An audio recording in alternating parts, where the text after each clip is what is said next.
Salve, salve galera, tudo bem com vocês? NutriDiogo na área e hoje eu tô aqui para falar sobre proteínas. Sem dúvida nenhuma, os nutrientes mais importantes na mudança corporal, seja para aumento de massa magra, hipertrofia ou redução de gorduras, emagrecimento. No vídeo de hoje eu vou contar para vocês sobre as funções das proteínas, por que elas acabam sendo tão importantes dentro do processo de mudança corporal. Falaremos sobre as quantidades para cada objetivo, formas de distribuir as proteínas na dieta, melhores alimentos, suplementos proteicos. Então hoje é tudo sobre proteínas. Levando em consideração a importância dessas informações, eu já vou te convidar para deixar o like no vídeo e se inscrever no canal, porque o Growth Expert tem muita informação bacana para você. Começando pelas funções. Por que as proteínas são tão importantes para quem quer emagrecer ou ganhar massa magra? Acontece que as proteínas, quando consumidas através da alimentação, são transformadas em partículas menores, os aminoácidos. Então, a presença desses aminoácidos contribui para a síntese proteica muscular, ou seja, a construção de tecidos. Se você está em busca de hipertrofia, saiba que você só vai conseguir aumentar volume corporal a partir do efeito cumulativo da construção de tecido sobre construção de tecido.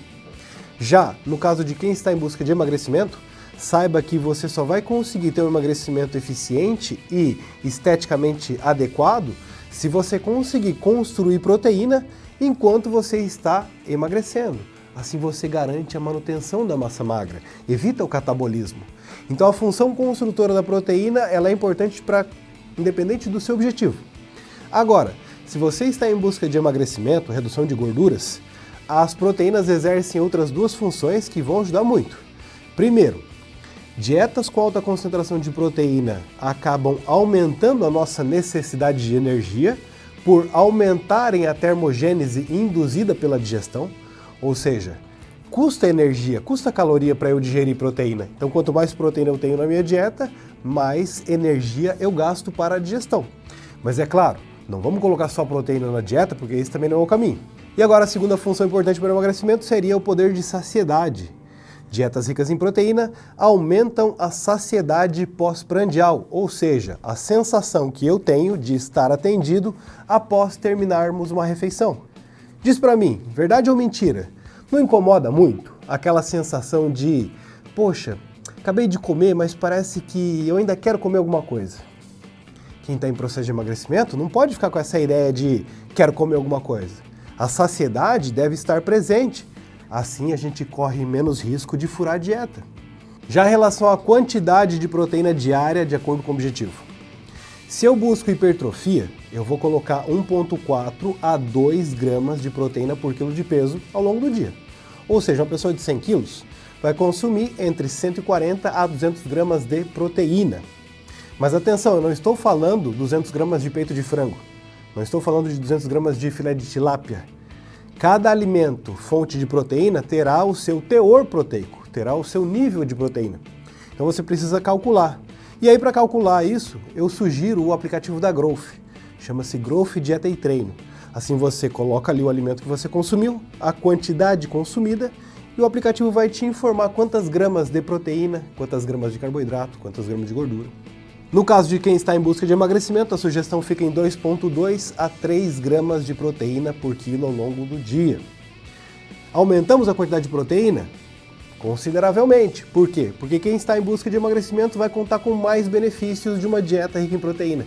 O terceiro ponto, aqueles que desejam redução de gorduras ao mesmo tempo que aumentam a massa muscular, aquilo que é chamado de recomposição corporal, a sugestão ainda aumenta.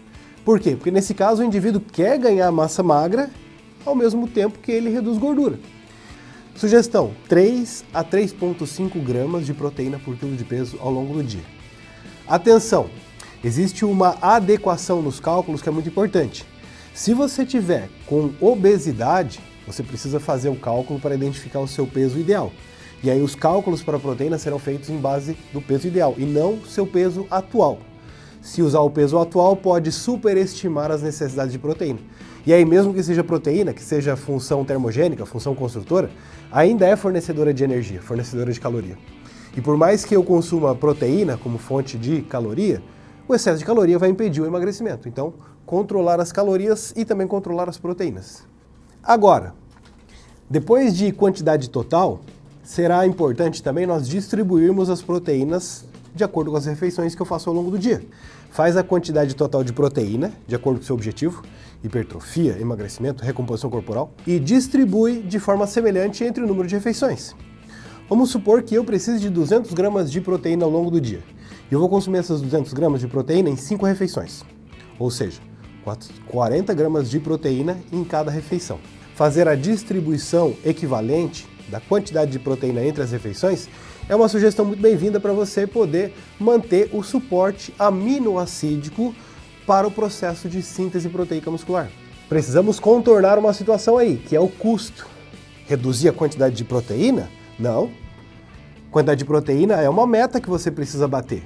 Você vai precisar de estratégias que viabilizem a execução dessa sua missão. Primeiro, você vai ajustar adequadamente o valor de calorias da sua dieta, a concentração de carboidratos da sua dieta e, por último, a quantidade de proteína.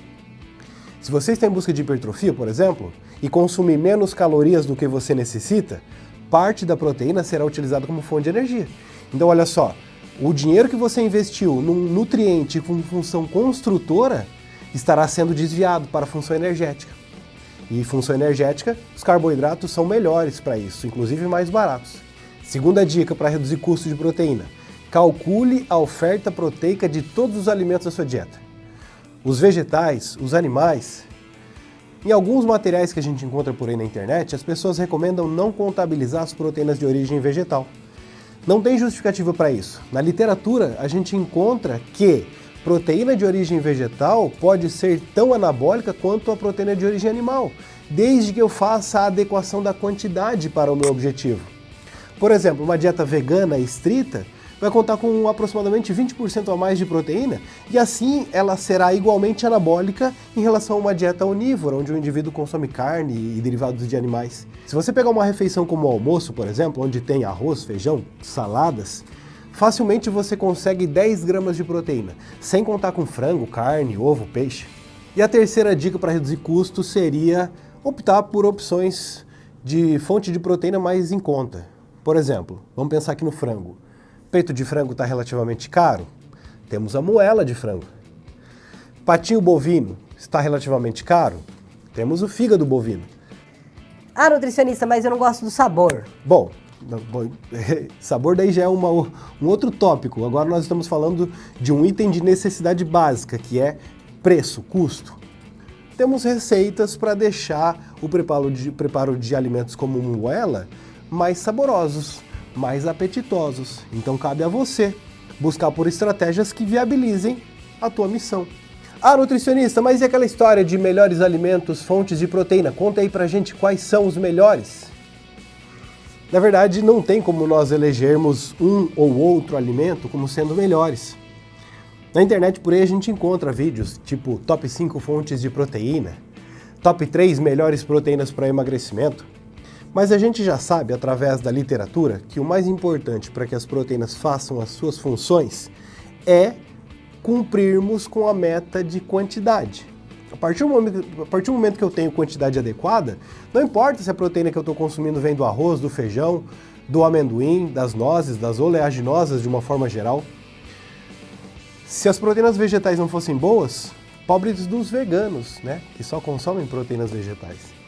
Então esqueçam essa história de melhores alimentos, fontes de proteína. Pensa aqui comigo.